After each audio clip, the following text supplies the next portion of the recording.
Bien qu'on ne soit pas très nombreux, il m'a été recommandé de parler dans le micro, alors je vais le faire. Voilà. Comme ça va. Donc, David Lucas, directeur aménagement Île-de-France chez Espace Ferroviaire. Et je vais laisser Hervé se présenter également.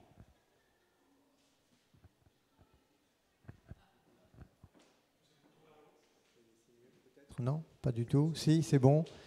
Bien enchanté, ravi d'être avec vous cet après-midi. Moi, je suis donc Hervé Fontaine, directeur du développement d'ICEF Habitat La Sablière. Alors, notre thématique du quartier à l'immeuble de logement, le groupe SNCF métamorphose ses fonciers ferroviaires pour décarboner la ville. Tout un programme, vous allez voir. Alors, Espace Ferroviaire, qu'est-ce que c'est? C'est la filiale de développement du groupe SNCF, à la fois aménageur et promoteur. Comme cette slide l'indique, nous intervenons essentiellement dans les grandes métropoles, les grandes villes françaises, une quinzaine, où nous développons une trentaine de projets, un petit peu plus à Paris, on va y venir plus en détail, qui représentent un potentiel de constructibilité de l'ordre de 2 millions, comme c'est indiqué, 2 millions de mètres carrés. Alors, notre écosystème chez Espace Ferroviaire, et on va dire, est à peu près celui courant d'un aménageur et d'un promoteur, avec une dimension sur laquelle je souhaiterais insister, c'est la relation avec les propriétaires. Donc, cette slide que vous avez sous les yeux indique que, comme tout aménageur, il s'agit pour nous d'aller acquérir des fonciers pour les développer, pour y réaliser des projets qui vont être une réponse ou compatibles avec les stratégies des collectivités locales qui sont compétentes en matière d'urbanisme. Et on s'entoure effectivement, comme c'est indiqué ici, d'une équipe assez pointue dans la conception de ces projets de recyclage urbain, puisque les fonciers ferroviaires sur lesquels on intervient sont des fonciers à remettre à la ville, donc à recycler. Et c'est un métier commercial.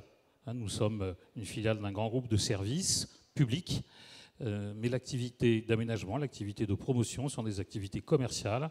On ne peut faire les projets dont on va parler qu'en encaissant des recettes liées à la vente du droit de construire. Un point important, c'est la relation avec les propriétaires fonciers. Quelquefois, j'entends certains comprendre que Espace Ferroviaire, en tant que filiale de développement de la SNCF, aurait accès à des terrains, comme ça, les terrains de la SNCF.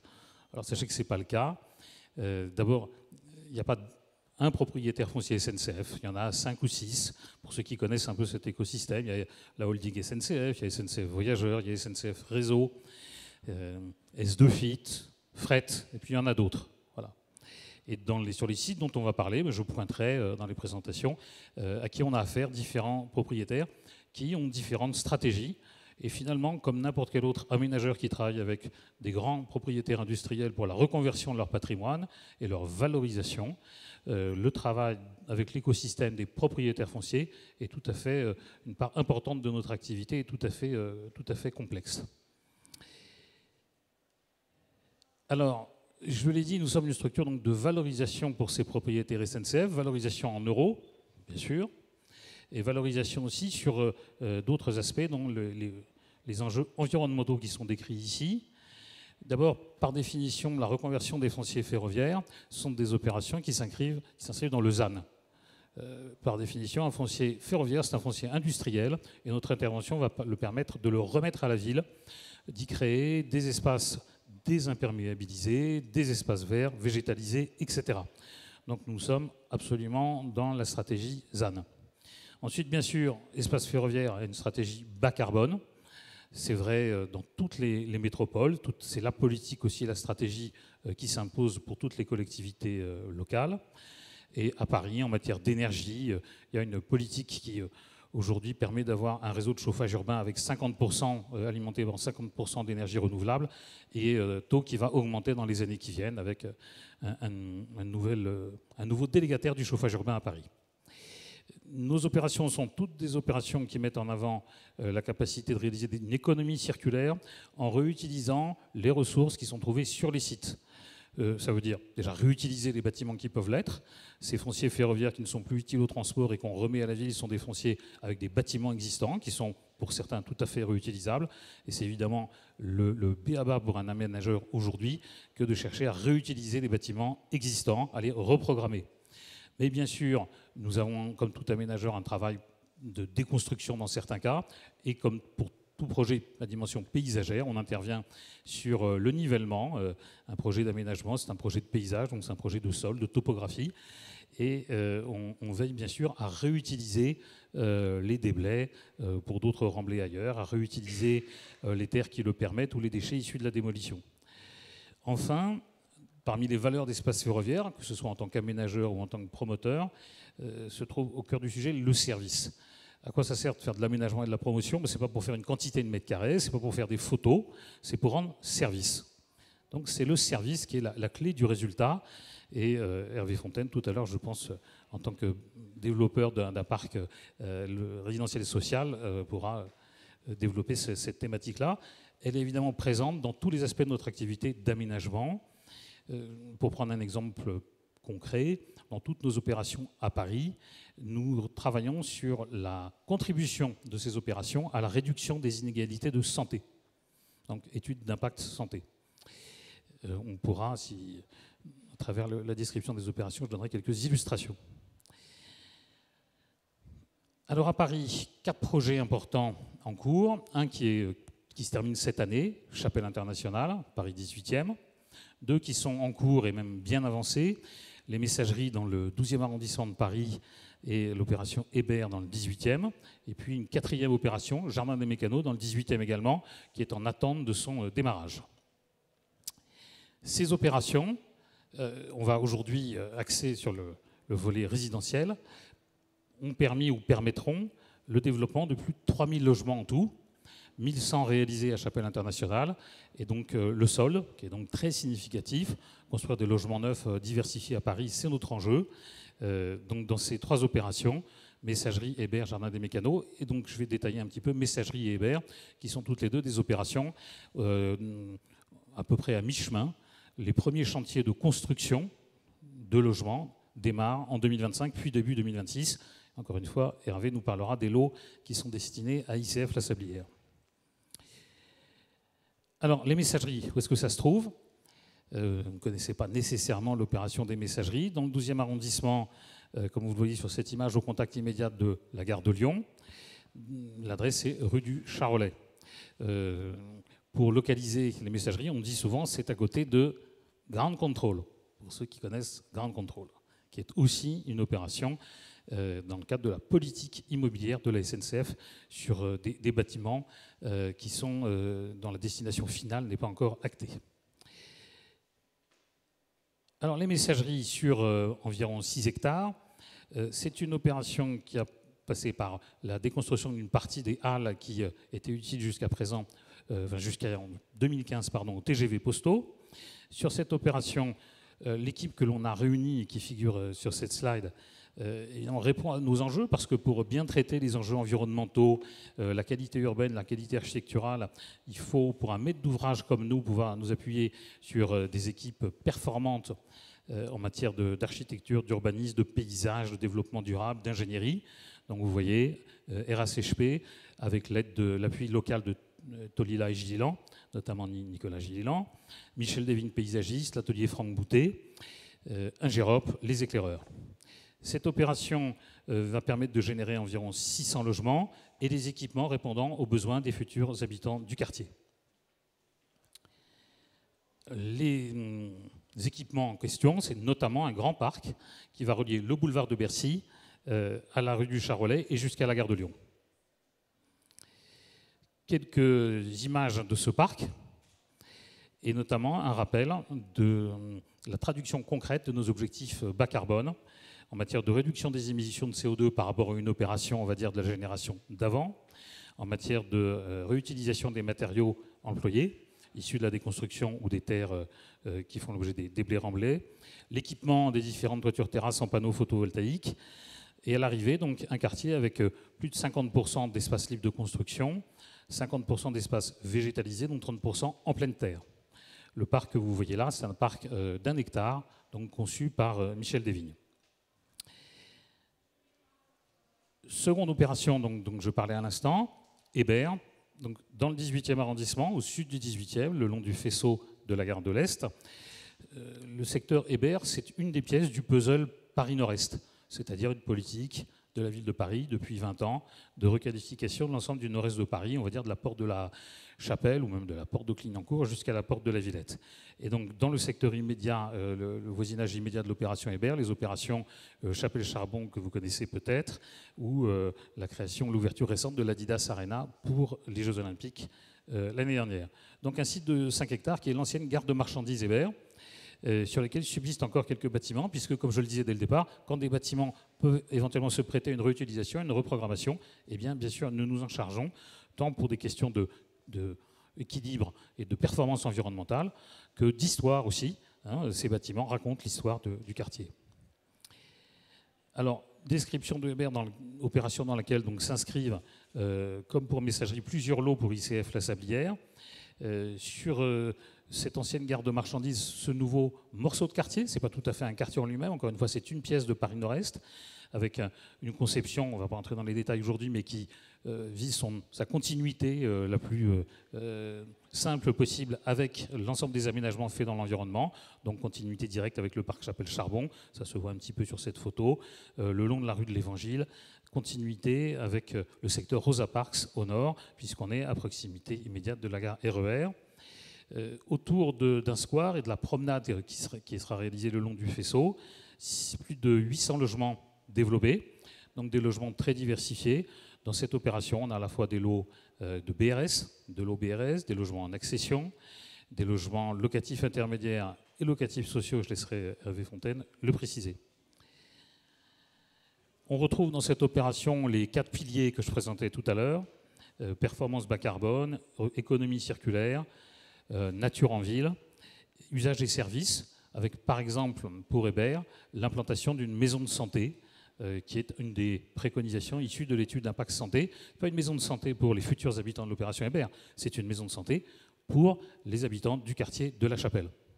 Les enjeux de désertification médicale ne sont pas des enjeux uniquement des petites ou moyennes villes françaises, mais c'est sous une autre forme un enjeu à Paris également. Quelques images de cette opération Hébert. Je ne commande pas la morphologie, les matériaux des immeubles.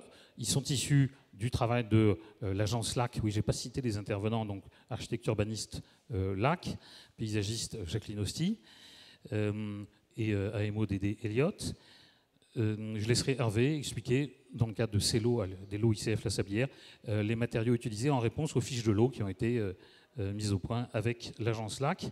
Le principe dans ce quartier du 18e arrondissement qui a été un peu chahuté par l'histoire, c'est que notre opération, elle contribue à une sorte de rééquilibrage, de calmer le jeu un peu, avec des émergences sur le faisceau, mais des immeubles de ville tout à fait de hauteur classique, et des matériaux nobles dans un quartier qui a été chahuté avec des très grands ensembles, des tours et une architecture quelquefois un peu brutaliste des années 70. Une autre image d'une promenade le long du futur square. Voilà, et je passe la parole à Hervé. Oui, parfait. Merci David. Peut-être, reste là, reste là. Mes premiers mots en direction de David, parce que finalement,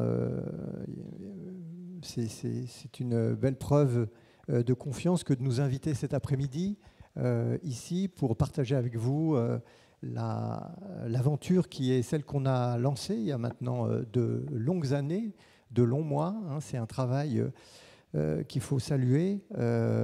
Il incarne vraiment une démarche, enfin David et toutes ses équipes incarnent vraiment une démarche autour de la fabrique de la ville-jardin.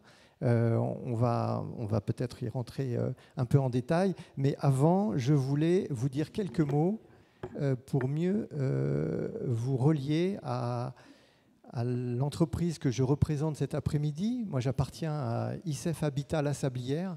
C'est une entreprise sociale pour l'habitat qui elle-même appartient au groupe immobilier des chemins de fer, dont la gouvernance appartient aussi à SNCF Immobilier.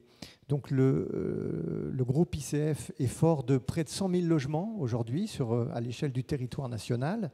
Et nous avons sur l'activité un souci qui est d'abord celui de délivrer un service. Là aussi, on appartient à un grand groupe de services et le groupe Immobilier Chemin de Fer est là pour délivrer un service en direction notamment des personnels qui sont attachés à cette grande entreprise nationale, pour traiter notamment toutes les contraintes de service qui sont liées à cette entreprise qui est en activité tous les jours de l'année, 24 heures sur 24.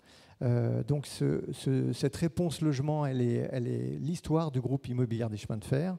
Nous avons plus de 1500 collaborateurs aujourd'hui pour ce qui concerne ICF Habitat La Sablière en Ile-de-France, avec, vous le voyez ici sur l'image, près de 42 000 logements et une implantation sur près de 140 communes. Voilà, c'est donc une entreprise qui continue à croître, à se développer. Alors on est d'abord une entreprise de service, mais on est aussi maître d'ouvrage, et c'est à ce titre que nous avons depuis, je le disais à l'instant, accompagné la démarche qui est celle initiée par Espace Ferroviaire autour de... c'est vraiment une approche holistique de la ville, fabriquée sur de grandes plaques urbaines, des quartiers qui sont en avance sur ce qu'aujourd'hui le PLU bioclimatique de la ville de Paris nous dit de faire. Donc il y a une approche qui est vraiment en anticipation, et c'est à ce titre assez exemplaire, parce qu'aujourd'hui on est à mi-chemin de l'aventure, David le rappelait. On a fait beaucoup de choses, mais on l'a fait de façon assez anticipée, à phase avancée, par rapport à ce qui aujourd'hui nous oblige en tous les cas, nous oblige en termes de fabrique de la ville. Alors je ne reviens pas sur la composition finalement de la fabrique de la ville jardin, mais en tous les cas, c'est comme significatif de vous rappeler qu'on est sur un système de jardin en réseau, on est sur des espaces de pleine terre, on est sur des critères assez singuliers aujourd'hui, sur des secteurs comme celui de Paris. La ville est extrêmement dense, on fabrique une ville qui demeure dense, mais avec une préoccupation bioclimatique. Et ça, c'est un sujet qui nous frappe. Aujourd'hui, on en a l'exemple. On se prépare, on prépare la ville de demain. On prépare finalement des résidences qui sont déjà prêtes pour des étés très chauds. Donc ça, c'est un vrai sujet pour le bailleur que nous sommes, savoir anticiper et gérer l'inconfort qui est celui de l'été. Donc, et savoir que tous ces interstices, tous ces espaces verts vont être très aidants, très contributeurs à fabriquer finalement des conditions de confort pour nos futurs résidents. Alors là, on a pris l'exemple de messagerie, on est dans le 12e, David l'a rappelé tout à l'heure, on est donc sur un espace très généreux qui fait une place importante à la pleine terre, aux mailles plantées, au végétal. Tout le traitement de préhabitation, il est là. Enfin, tout est nuancé, tout est sensible en termes de fabrique de la ville. Finalement, on fait assez peu de choses derrière tout ça. On vient édifier des ouvrages. Alors, des ouvrages qui sont de type logements locatifs sociaux ou logements locatifs intermédiaires, tout ça étant en parfaite traduction des politiques locales d'habitat. Il s'agit bien ici de fabriquer la ville pour tous, donc on est bien dans cette réponse. Espace Ferroviaire nous fait confiance pour délivrer ces opérations. J'espère qu'on sera à la hauteur. En tous les cas, ce qui est important de dire aussi, c'est que là, on a vu un passage de la théorie à la pratique en matière de fabrique de la ville, mais je le dis, sur le fond et la forme, là aussi, il y a une aide, un conseil, un accompagnement, des recommandations. Enfin, il y a un travail toujours réitératif avec l'aménageur pour finalement trouver consensus, fabriquer la ville ensemble. Enfin, il y a beaucoup à s'inspirer. Voilà, on est très inspiré de ce mode de faire pour fabriquer la ville avec, encore une fois, cette vision un peu holistique. Il ne s'agit pas non plus de faire un acte de construire délié d'un environnement proche, lointain. C'est à l'inverse quelque chose qui se travaille de façon très nuancée, très fine, à l'échelle de chacun des îlots. Donc là, on a un travail qui est très abouti. Les permis sont obtenus. Les entreprises vont recevoir leurs ordres de service et c'est des opérations. Enfin, je vous donne rendez-vous en 2027 pour voilà, constater par la preuve que des opérations comme celle-ci répondent en tout point aux nouvelles exigences qui sont celles de la fabrique de la ville Jardin. Voilà, donc ici on a l'opération messagerie sur les 4 lots L2, L7, 6 et 5. C'est pas loin de 250 logements qu'on a à réaliser. Donc ce sont des opérations que nous allons lancer très prochainement. Alors peut-être dire un mot, mais je vais être dans le banal, c'est-à-dire que on est sur la fabrique d'étages courants avec, alors à l'exception des studios, mais tous les autres logements sont traversants, avec triple orientation. On fabrique aussi un certain nombre de logements en rez-de-chaussée avec des espaces extérieurs, tout ça en duplex, évidemment. La partie nuit étant à l'étage avec des prolongements. Enfin, voilà, on essaye de tirer parti du végétal parce que l'exemplarité de cette opération, c'est qu'on prend sur des emprises qui sont inutiles à l'activité ferroviaire pour en faire un morceau de ville. Donc, on ne part pas d'un déjà là qui est installé avec du végétal. On crée tout ça de toutes pièces. Finalement, il y a un gros travail autour de la fabrique, de la fabrique de la ville Jardin. Sur les lots 2 et 7, mais toujours messagerie, là aussi on a une grammaire architecturale qui est très empreinte de l'histoire du site, avec des opérations. Le L7 sera du logement locatif intermédiaire et le L2 sera du logement social. Voilà, donc on a une écriture qui est variée, qui permet de retrouver ici des éléments constructifs qui renvoient à des matières nobles. Ça se voit, on va être sur de la pierre porteuse, on va être sur des solutions bois, on est sur la mise en œuvre de matériaux de grande qualité, pour être sur des solutions de durabilité et de pérennité d'ouvrage.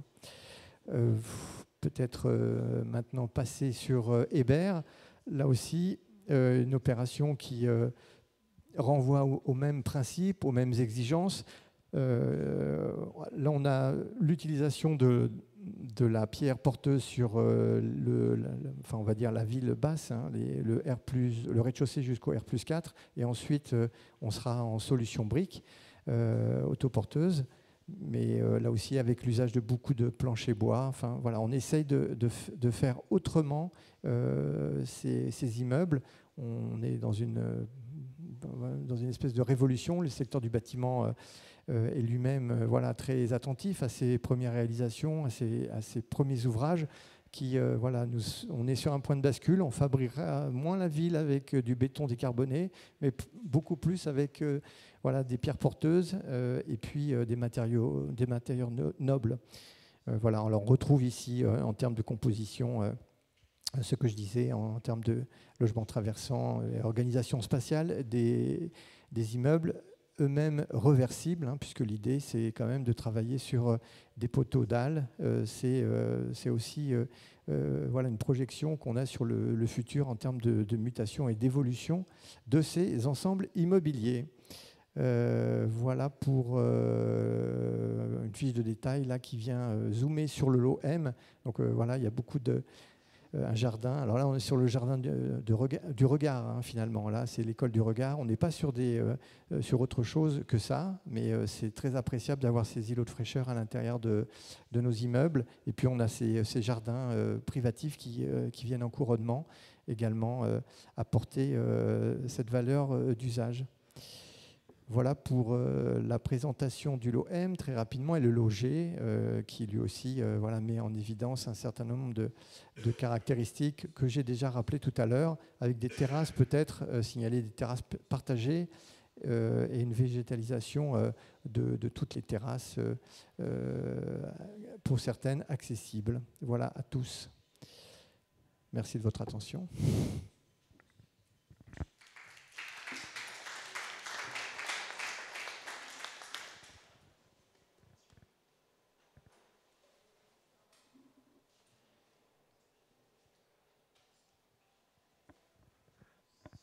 Un d'entre vous ont des questions, Hervé et moi, nous avons quelques minutes pour y répondre. Oui, bonjour. Est-ce qu'une partie des terrains que vous nous avez montrés sont pollués ?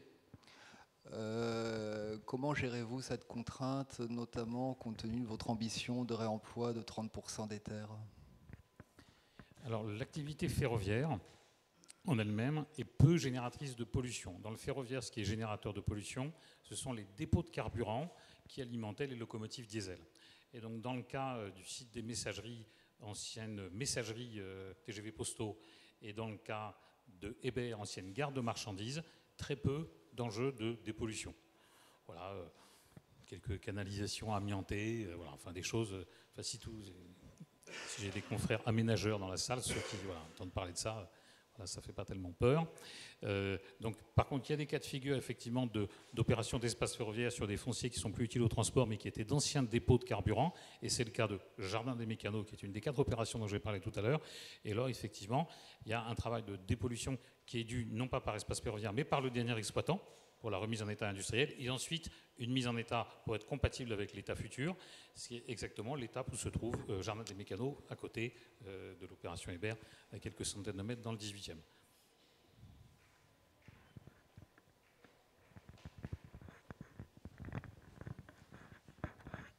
Merci. Vous avez présenté des opérations qui sont faites en partenariat ICF et Espace Ferroviaire. Est-ce que ICF intervient sur des fonciers qui ne sont pas Espace Ferroviaire, et est-ce que Espace Ferroviaire, vous intervenez aussi avec d'autres partenaires ? Je vais répondre sur une des composantes de votre question. Alors il arrive, et c'est une vraie chance sur ces grands fonciers mutables en Ile-de-France, ici à Paris, d'avoir accès à ces droits à construire. Donc c'est bien naturel qu'on s'y prépare. Ils sont rares. Les besoins de cette entreprise industrielle sont énormes. Il en va du bon fonctionnement du service à Paris et en Ile-de-France. Donc voilà, on fait en sorte de prendre une place à l'intérieur de ces opérations, en plein accord avec nos parties prenantes. L'idée est bien sûr de faire en sorte que tout ça réponde bien à des dynamiques de service en direction de la ville, de la cité, et des besoins qui s'y attachent.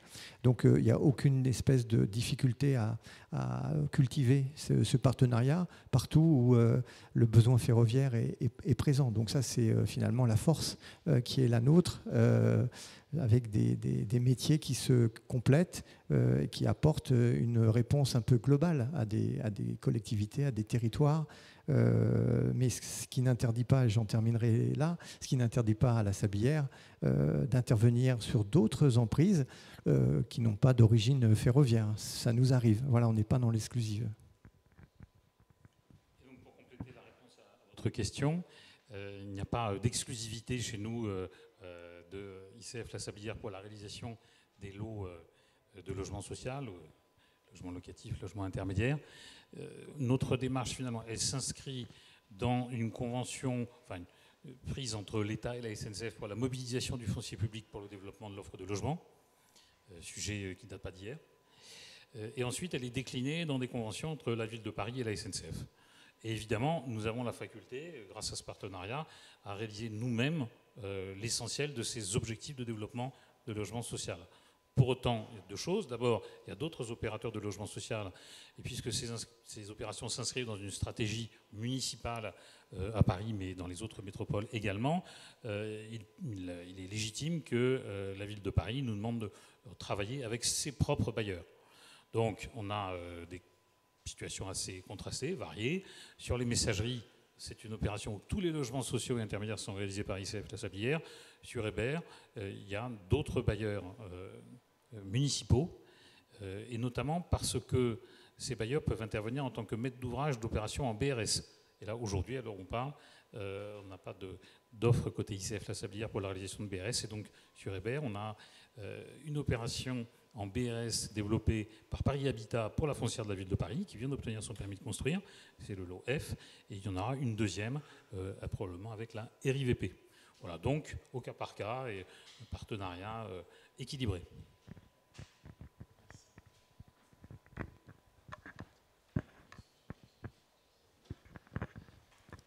Vous avez parlé de, donc il y a le PLU bioclimatique, les choix des matériaux pierre et briques, où il y a les appartements qui sont traversants.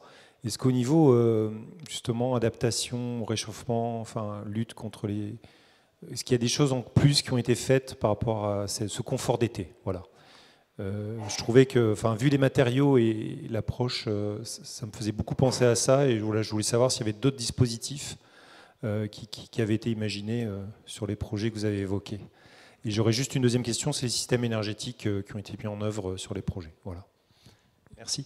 Je vais répondre à l'échelle aménagement et je laisserai Hervé compléter sur l'échelle, disons, conception immobilière architecturale. À l'échelle aménagement, les deux opérations qu'on vous a présentées, les messageries comme Hébert, sont raccordées au réseau parisien de chauffage urbain, ce qu'on appelle aujourd'hui CPCE, mais qui demain ne sera pas CPCU, et s'inscrit dans une politique de verdissement.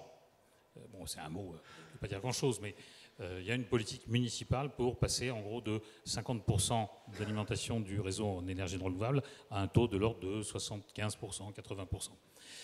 Évidemment, ça rejoint complètement les objectifs de la SNCF en général, en termes de politique environnementale et plus modestement d'espace ferroviaire. Pour ce qui est de la contribution au confort d'été ou l'adaptation au dérèglement climatique, effectivement, il y a des dispositions qui sont liées la conception des immeubles qui sont dans nos fiches de l'eau, mais il y a le cadre que l'on crée, et donc celui qui est décrit ici, de quartiers qu'on appelle souvent quartiers éponges, donc des quartiers où les eaux pluviales ne sont pas récoltées, elles sont infiltrées sur place. On a indiqué sur les slides le nombre d'arbres plantés dans chacune des opérations, plusieurs centaines d'arbres à chaque fois, et donc on a choisi entre différents scénarios de conception urbaine, donc très en amont, en fonction de cette incidence bioclimatique. J'ai insisté sur la présence dans les équipes de l'atelier Franck Boutet ou de Elliott, c'est pas par hasard, c'est parce que ça nous a permis de décliner différents scénarios, différentes options d'implantation des voies publiques, des bâtiments et des espaces communs, pour arriver à trouver l'équilibre entre ce qui relève, je dirais, d'une bonne intégration à la ville, d'une relation directe, et en même temps d'être dans une disposition aérolique avec des immeubles plutôt plots, vous avez vu, hein, on a des immeubles qui font entre 50 et 100 unités de logement.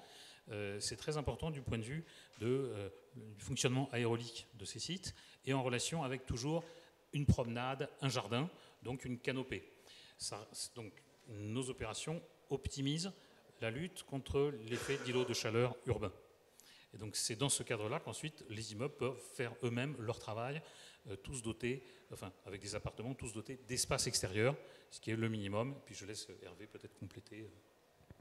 Tu as tout dit, David. C'est vrai qu'on a à côté, en complément de ce que vient de dire David, on a, comme on l'imagine, voilà, des appartements traversants. On a quand même le moyen. Alors il y a l'effet Venturi qui est là, il y a la traversée qui permet de rafraîchir. On a en plus de ça quelques persiennes qui sont là pour ajouter, pour compléter, des stores. Voilà, donc on a été au bout des ombrières. Enfin, tout ça est évidemment assez largement déployé à l'échelle de ces différentes opérations, avec des solutions soit métal, soit bois, en fonction de la grammaire architecturale qui a été encouragée. Hein, mais on l'a dit, on est extrêmement soucieux. Hein, demain, c'est des températures, c'est Barcelone, hein, à Paris. Hein, donc il faut anticiper tout ça. Hein, donc je ne dis pas qu'on est en phase très très avancée, mais en l'état de la science, voilà ce qu'on a fait aujourd'hui.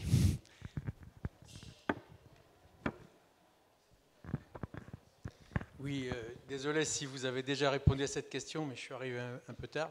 Je voulais savoir au niveau du montage financier de la partie logement social.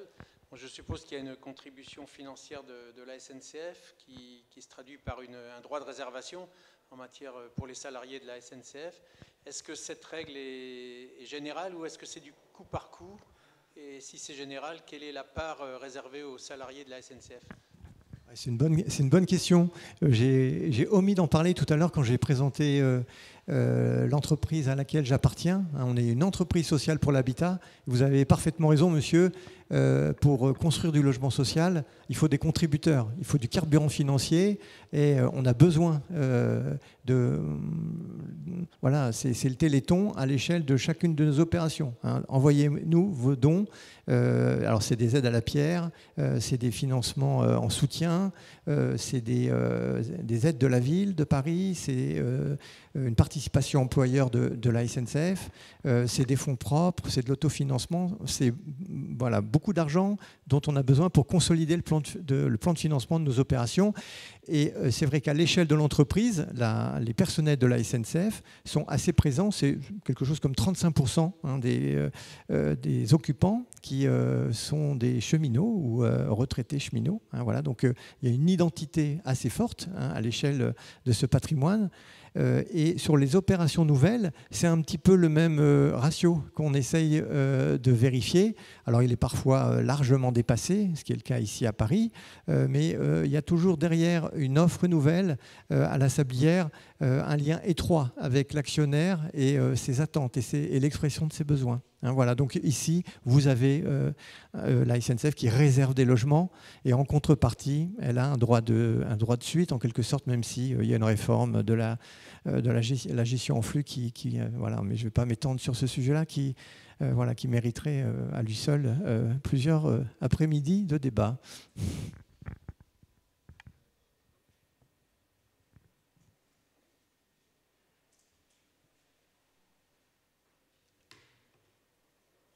Si nous sommes au bout des questions, on va s'arrêter là. Merci beaucoup.